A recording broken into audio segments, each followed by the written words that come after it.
మంచిర్యాల జిల్లా బెల్లంపల్లిలో 3 మండలాల్లోని 233 మంది లబ్ధిదారులకు కళ్యాణ లక్ష్మి షాదీ ముబారక్ చెక్కులను ఎమ్మెల్యే గడ్డం వినోద్ అందజేశారు. లబ్ధిదారులకు మొత్తం 2,33,00,000 విలువైన చెక్కులను బెల్లంపల్లి ఎమ్మెల్యే వినోద్ పంపిణీ చేశారు. బెల్లంపల్లి ప్రాంతం బాగా వెనుకబడి ఉందని ఇక నుండి అభివృద్ధి దిశగా తీసుకెళ్తానని ఎమ్మెల్యే వినోద్ చెప్పారు. బెల్లంపల్లికి ఇప్పటివరకు 38 కోట్ల రూపాయల ఆదాయాన్ని సీసీ రోడ్డు, డ్రైన్ పనులకు శంకుస్థాపన, భూమి పూజ చేశామన్నారు. కాశీపేట మండలంలో 1.20 లక్షల రూపాయలతో రోడ్డుకు భూమి పూజ జరిగిందని వినోద్ వెల్లడించారు.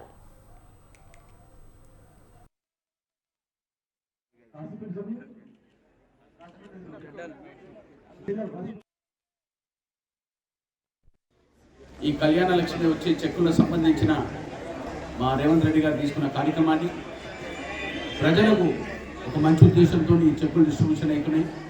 మీరు సరిగ్గా దీన్ని ఉపయోగం చేసుకోండి.